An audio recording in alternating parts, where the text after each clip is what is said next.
I want you to imagine this. Your mother, 72 years old, sitting peacefully in her home, praying. And the next minute, boom! She's dead. Shot by cops who swore to protect her. No warning. No mercy. And while the world believes their lies, you're fighting a war overseas, oblivious that your whole world just ended. This isn't just a story. This is rage, justice, heartbreak, and vengeance. This is the story of a daughter, a Delta Force legend, who came back too late, but still made the whole world remember her mama's name. Before we begin, smash that like button. Subscribe if this story already has your heart racing, and comment where you're watching from. Because what you're about to hear will break your heart, then set it on fire. The last thing she said before they killed her was, "Please let me call my daughter." But they didn't let her. And they didn't care. Mama Laverne Thompson was 72 years old. She was kind.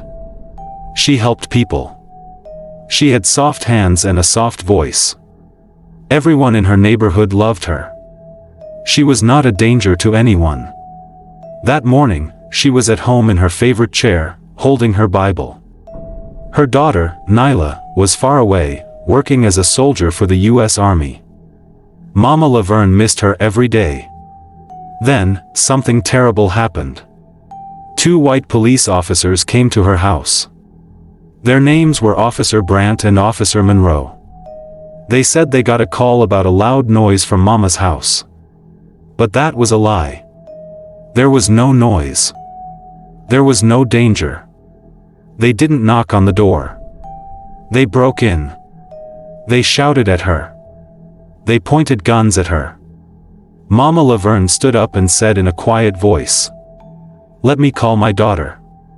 She's in the army. She will explain." But they didn't listen. One of the officers pushed her hard. She hit the wall. She fell down. She didn't fight. She didn't scream. She was just scared. But they didn't stop. One of them pushed his knee into her back. The other pointed a taser at her. She tried to breathe, but it was too hard. She looked up at them, weak and shaking, and said, "Please, let me call my daughter." And those were her last words. 5 hours later, her daughter Nyla stepped off a military plane. She had just finished a secret mission in another country. She was tired. She wanted to go home and talk to her mom. She turned on her phone. She saw 48 missed calls. She saw a text that said, "Nyla, they killed your mom. The police shot her." Nyla stood still. Her hands were shaking. Her heart felt like it stopped. She could not believe it. She could not breathe. She dropped her phone. She sat down on the floor. She wanted to scream, but no sound came out. Hours later, Nyla stood in her mother's living room. The house was quiet. Too quiet. There was police tape on the door. Her mother's reading glasses were broken on the ground. There was a stain on the rug. A Bible, with pages torn, was lying open on the floor. Nyla picked it up, held it close, and closed her eyes. She didn't cry. She didn't speak. She stood there, strong and still. And in that moment, she made a promise. "You killed my mama," she said softly. "Now I'm going to show you who her daughter is." Nyla wasn't just a daughter. She was a fighter. A leader. A soldier who had been trained to face danger head-on. But this time, it wasn't for her country. This time, it was personal. Nyla sat alone in her mother's house. The lights were off. The room was dark. But her mind was full of fire. She looked around the living room. Everything felt frozen in time. Her mom's shoes were still beside the chair. The teacup was still on the table, cold now. And the Bible was torn, resting near the rug where her mother had died. She picked it up slowly, held it against her chest, closed her eyes. She remembered her mom's voice so clearly. Be kind, Nyla. But don't ever let anyone hurt you. That was what Mama always said.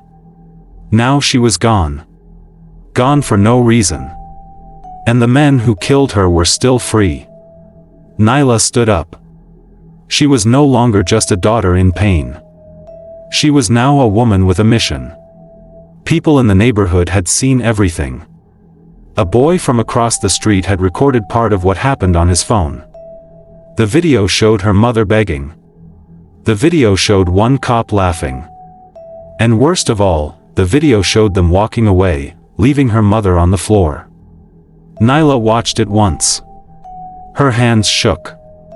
Her jaw tightened. I have fought enemies in the desert, she whispered.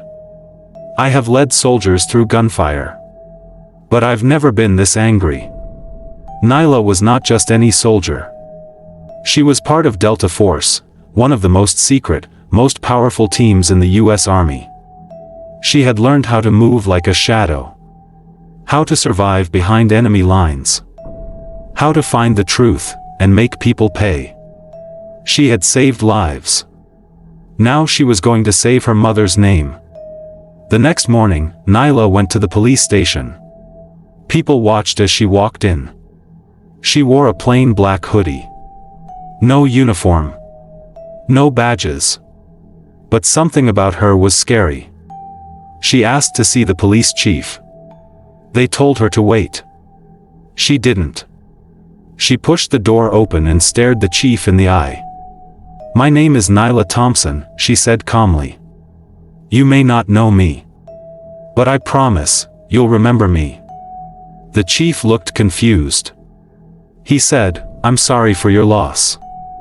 But Nyla didn't want his sorry. She wanted answers. She asked why the cops came to her mother's house. They couldn't explain. She asked where the body cam video was. They said, it's missing. She asked if the officers were arrested. They said, it's under review. Lies. Excuses. Cover-ups. Nyla left the office without another word. That night, she sat on the porch. The wind was cold. But her heart was burning. The city was quiet. But something was about to happen. The cops thought they killed an old woman and would get away with it. They thought no one would fight back. But they didn't know who her daughter was. And soon, the whole world would. Nyla didn't sleep that night. She sat on her mother's porch with a blanket around her shoulders and her eyes wide open. The street was dark and quiet, but inside her mind, there was a storm. People in the neighborhood came by during the day to say, sorry. Some brought food. Some brought flowers. Some cried. But Nyla didn't cry. She listened. She nodded. And she made a quiet promise inside her heart. I will not stop until the whole world knows the truth about what happened to my mother. Early the next morning, she walked down the street and knocked on the door of the boy who had filmed the police. His name was Malik. He was only 14 years old. When he saw Nyla, he looked scared. It's okay, she said gently. I just want to talk. Malik let her in. He showed her the video again. It was hard to watch. Her mother was begging. The officers were shouting. One of them pushed her. And then came the words Nyla would never forget. Please let me call my daughter. Malik paused the video. I didn't know what to do, he said softly. I was scared. Nyla placed her hand on his shoulder. You were brave, she said. This video will help tell the truth. She asked if she could have a copy. He gave it to her without a second thought. Next, Nyla went to her old friend Jade, who worked in media. Jade ran a blog and had many followers on social media. Nyla showed her the video. Jade covered her mouth. Her eyes filled with tears. "Can I post this?" she asked. "Yes," Nyla said. "Post it. The world needs to see what they did." That evening, the video went online. It spread fast. First hundreds. Then thousands. Then millions. People were shocked. Why did they hurt her? She was no threat. She just wanted to call her daughter. Hashtags began to trend. Hashtag Justice for Laverne. Hashtag Let her call her daughter. Hashtag Stop killing black mothers. Protesters started gathering outside the police station. People held signs with Mama Laverne's face on them. They sang. They cried. They shouted. "Say her name, Laverne." The police said nothing. The mayor said nothing. But the people spoke louder. Back at home, Nyla sat at her mother's table. She was tired, but something inside her kept pushing her forward. She took out a notebook and started writing names. The officers. The police chief. The mayor. She didn't want revenge. She wanted justice. She picked up her phone and called an old friend, someone who worked in law enforcement. "I need to know everything about these cops," she said. "Their records. Their past. Any complaints." Her friend didn't ask questions. He just said, "I'll send it all tonight." That night, Nyla looked up at the sky and whispered, "Mama, I'm fighting for you." They tried to hide what they did. But the truth is louder now. The war had started. But this time, it wasn't with guns. It was with truth, courage, and her mother's name. The video of Mama Laverne's death had now reached over 2 million views. People were angry. People were crying. People were waking up. News stations began calling Nyla. Reporters knocked on her door. They all wanted to hear the story behind the woman who was killed while holding a Bible. But Nyla wasn't ready to talk to the cameras yet. She wasn't looking for fame. She was looking for the truth. She opened her laptop and began to read the files her friend had sent her. The two police officers who killed her mother, Brandt and Monroe, had long, dirty records. They had been reported many times before. For using too much force. For threatening young black men. For entering homes without a warrant. But each time, they were protected. The complaints were thrown out. The victims were ignored. And the system stayed quiet. Nyla's hands shook as she scrolled through the pages. "They should have been fired years ago," she whispered. Then she saw something that made her stop. 1 year ago, these same officers had heard another elderly black woman. But no video was taken. No one believed her. The case was closed. Nyla felt the fire return in her chest. "They've been doing this for years," she said. "They just never thought anyone would speak up." That same night, Nyla called Jade again. "We need to do more than post videos," she said. "We need to hold these men accountable." Jade agreed. The next day, Jade and her team helped Nyla set up a press conference. They put up a big picture of Mama Laverne, smiling, wearing her Sunday hat. Hundreds of people showed up. There were mothers, students, elders, and even veterans. Some held candles. Some held flowers. All of them held pain in their hearts. Nyla stepped up to the microphone. She looked out at the crowd. Then she spoke. "My name is Nyla Thompson. I am a soldier. I've fought in many battles around the world. But I never thought I would come home and fight for my own mother's life." The crowd was silent. She wasn't sick. She wasn't dangerous. She was sitting in her home, holding her Bible, asking to call me. She paused. The last thing she said before they killed her was, Please let me call my daughter."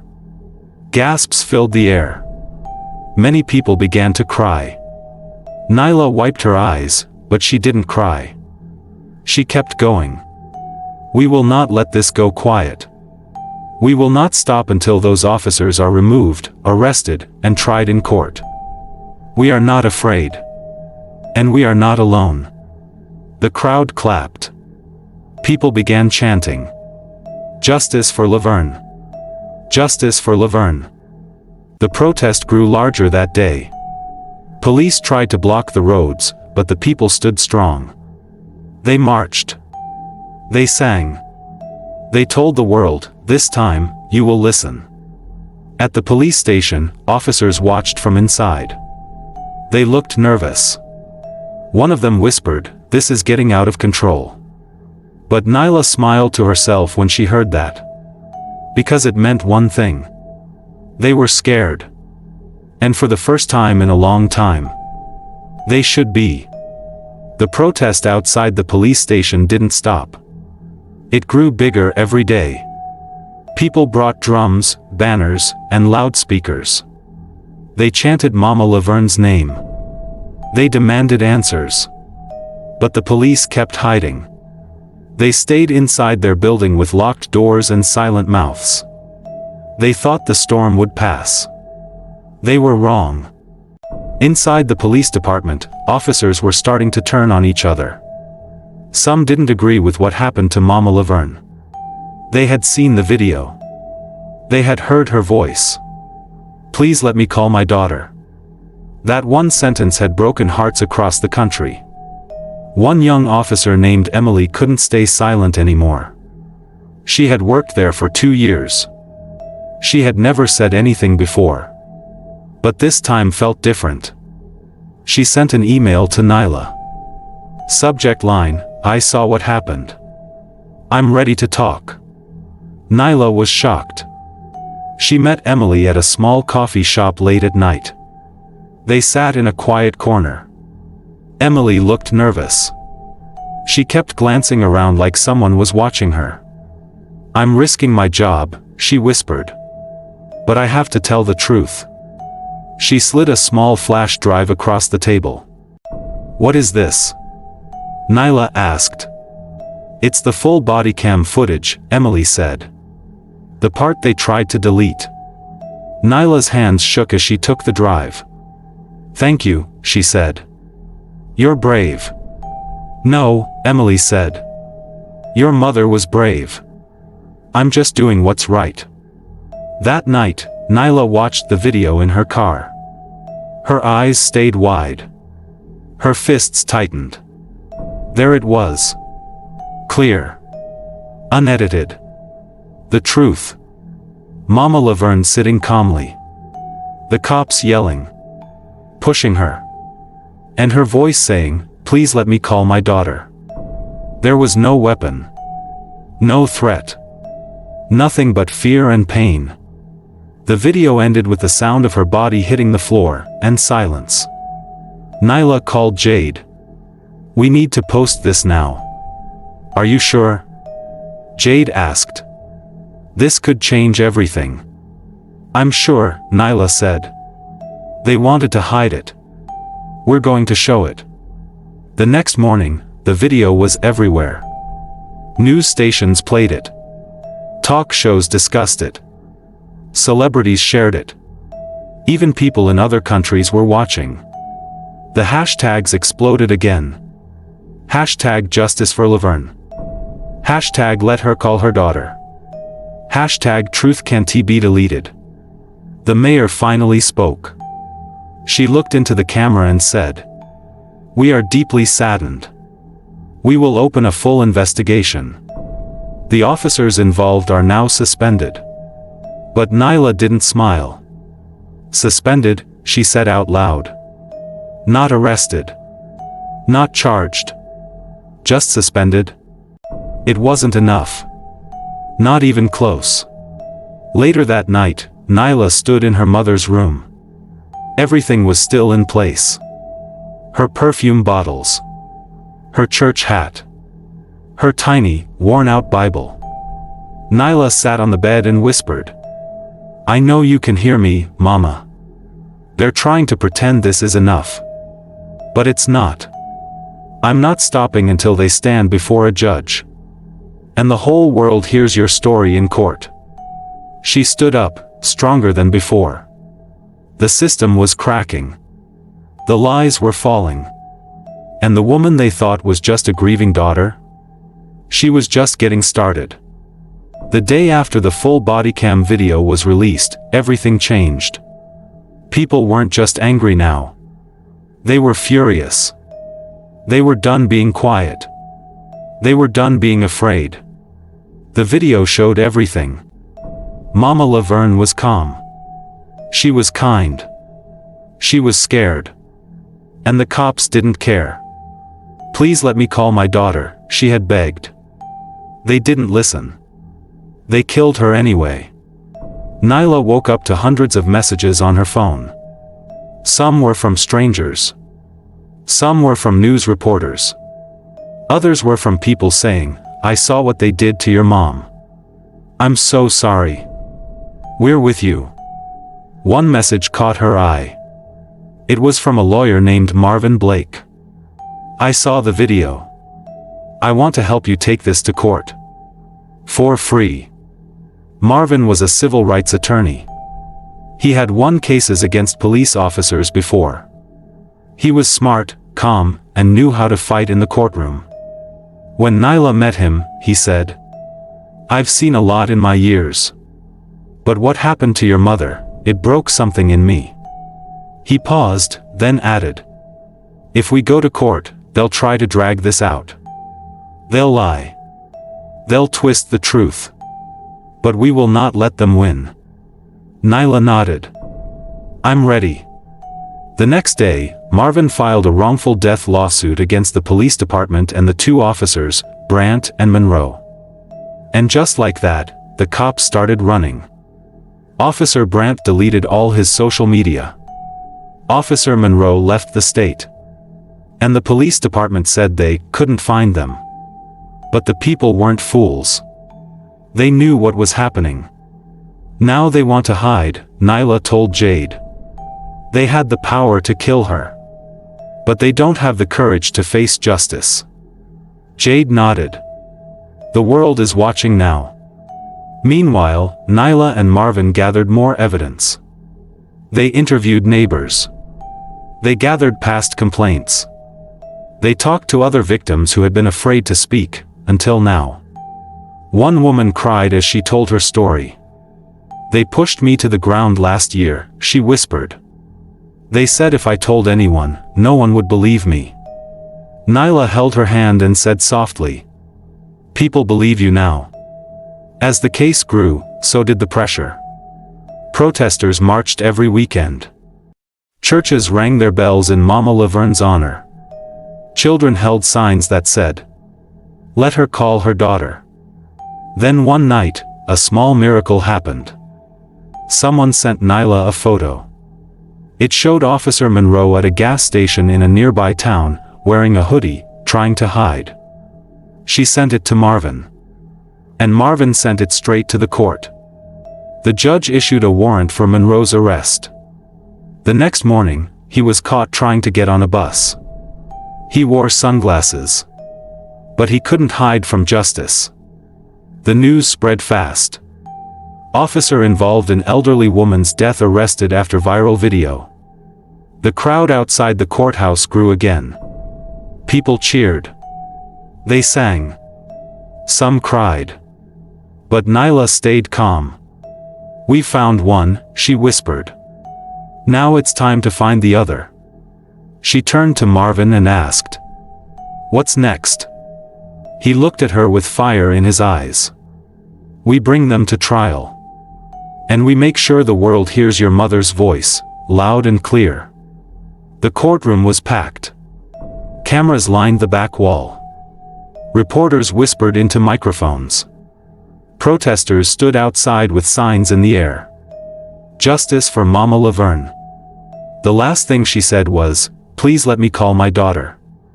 Inside, Nyla sat in the front row. Her heart beat fast, but her face stayed strong.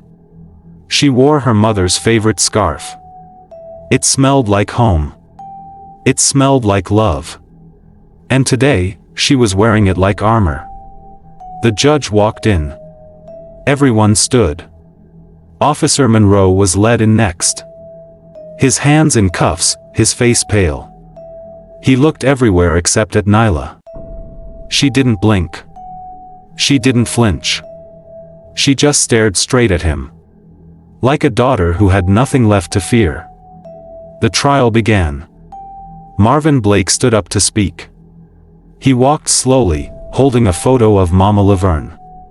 "This," he said, showing the picture to the jury, "is who they killed." He paused. She was not a criminal. She was not a threat. She was a grandmother. A mother. A human being. And the last thing she said before they killed her was. He turned toward the jury. "Please let me call my daughter." The courtroom was silent. A few people wiped their tears. Then it was the police lawyer's turn. He tried to twist the truth. She was resisting, he said. She was loud. She looked suspicious. Nyla's jaw tightened. "Suspicious," she whispered. "For standing by her car." But the jury was watching the video now. They could see the truth with their own eyes. Mama Laverne wasn't fighting. She was afraid. She was begging. And then, she was gone. The next witness was Officer Monroe himself. He looked down as he spoke. "I didn't mean for it to happen like that," he mumbled. "I was just doing my job." Marvin stood up quickly. "Did your job include ignoring a woman's cry for help? Did your job include killing someone who begged to call her daughter?" Monroe didn't answer. He looked down again. The courtroom was silent. And in that silence, truth sat like a mountain. Later that day, Nyla took the stand. Her hands shook a little, but her voice was clear. "My mother didn't deserve to die like that," she said. "She taught me to believe in the law. To believe in people. She told me to always do the right thing. And now I'm here doing what she taught me." She pulled something from her pocket. It was a piece of paper, old and worn.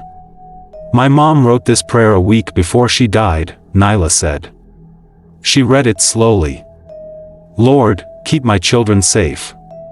Help me see them grow old. Let me be strong when trouble comes. And if I ever face danger, let me hold their hands one last time." The courtroom was still.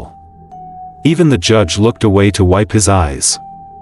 When Nyla stepped down, the crowd outside clapped and cried. She walked out the courthouse slowly. Reporters ran to her with microphones.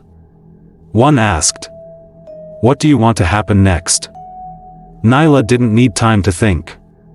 "I want them to feel what we felt," she said. "I want them to be held responsible. I want the world to know, she mattered." The jury was still out. The world was still waiting. But the truth had already been spoken. And it echoed louder than any lie. The courthouse was quiet. Too quiet. Nyla sat with her hands clasped tight.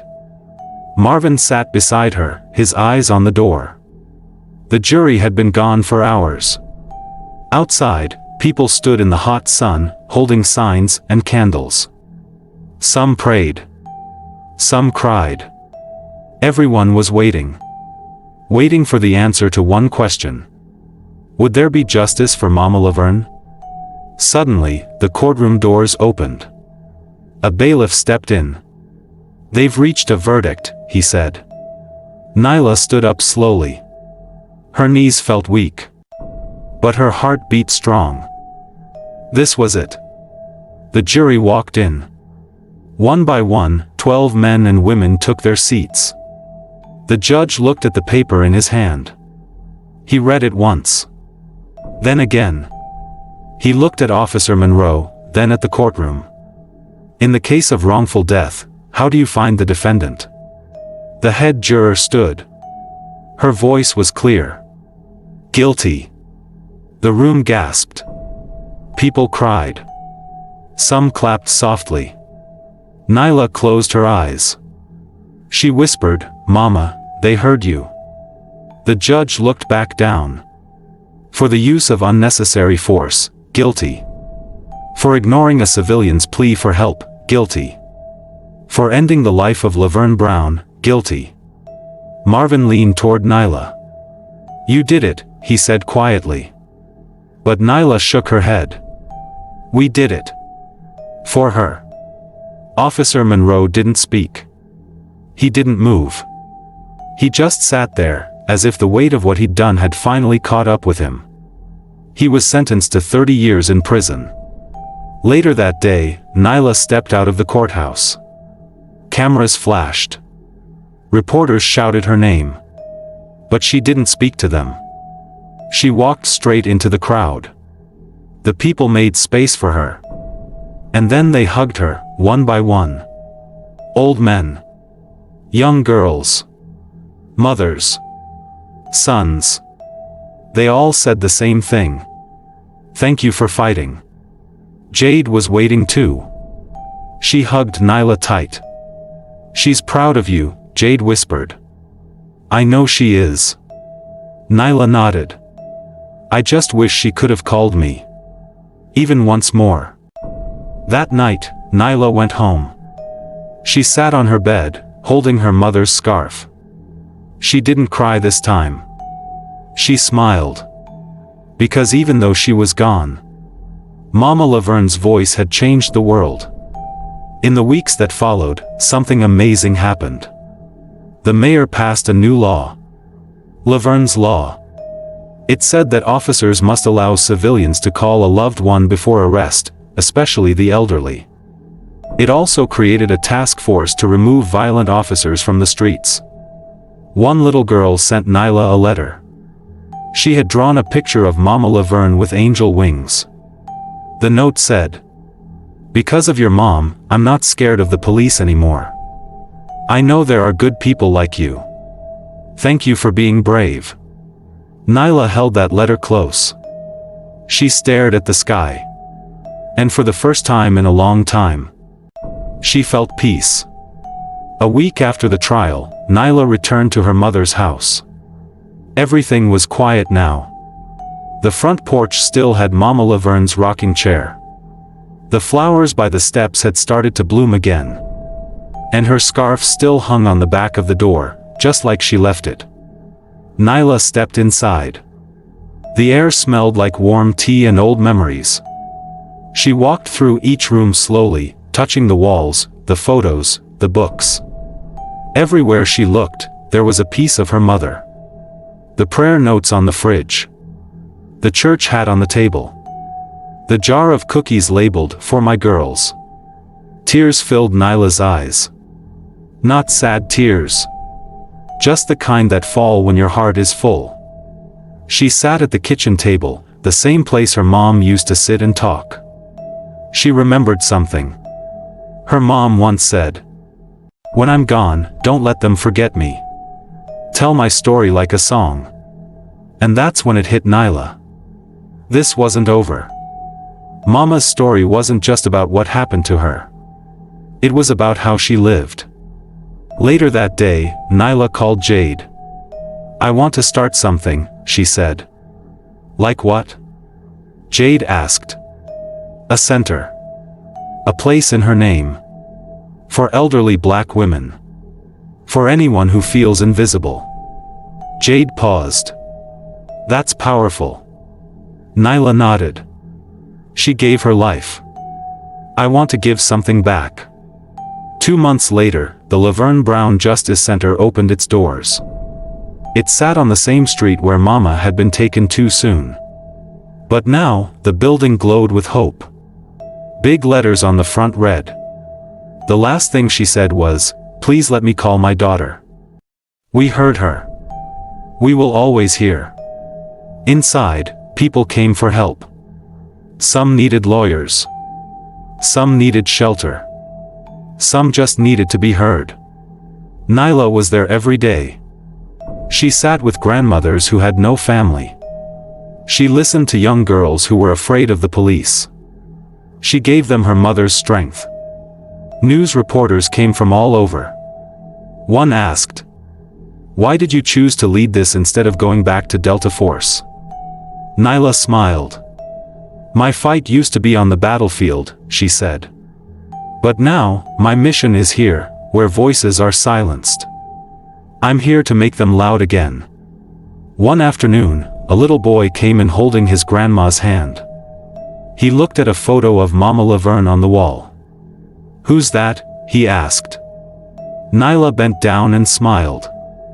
"That's someone who stood tall when the world tried to push her down. And now we stand because of her." The boy looked up at her. "Is she a superhero?" Nyla nodded slowly.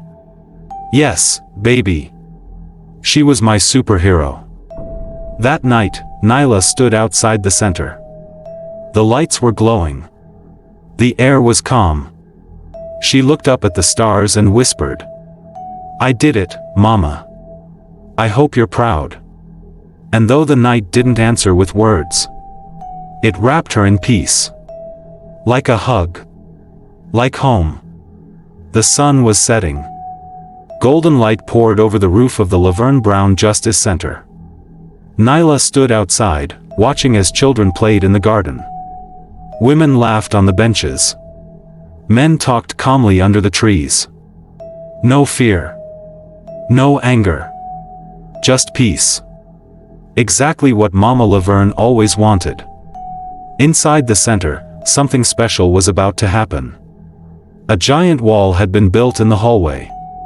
It was called Voices Never Silenced. Each brick had a name. Each name told a story. And at the center of it all was a golden frame. Inside it was Mama Laverne's picture, smiling gently in her Sunday dress. Beneath it, her final words were written in bold letters. The last thing she said before they killed her was, "Please let me call my daughter." Hundreds of people gathered around the wall. Jade walked up and handed Nyla a microphone. "Say something," she whispered. "They need to hear from you." Nyla took a deep breath and looked around. She saw old faces. Young faces. Black. White. Brown. All different. All united. She spoke clearly and slowly. "My mother wasn't famous. She didn't wear a badge. She never raised her voice. But she was brave. She was kind. And when it mattered most, she asked to call her daughter. They didn't let her. But because of her, we've answered the call." The crowd stood quiet. A few people cried. One little girl clapped. Then more joined in. Until the room filled with the sound of hope. Later that night, Nyla uploaded the video of her speech. She added a simple caption. "If you're watching this, speak up. Stand tall. Be the voice for someone who can't." Then she turned to the camera and said, "Please, if Mama Laverne's story touched your heart, tap the like button, subscribe to this channel, and comment below where you're watching from. Let's show the world her voice still lives." Within hours, the video spread like wildfire. From Nigeria to New York. From Ghana to Georgia. People shared their own stories. People said her name. Laverne. Some sent drawings. Others lit candles. Some marched with signs that said, "Let her call her daughter." We heard her. Justice for Mama Laverne. Weeks turned into months. And the story only grew louder. Nyla kept working at the center. She trained young people to speak up. She helped families get justice. She told Mama's story again and again. Until the world didn't just remember her. They honored her. The end. Like, subscribe, and share Mama Laverne's story. Comment below where you're watching from. Let's keep her voice alive. Forever.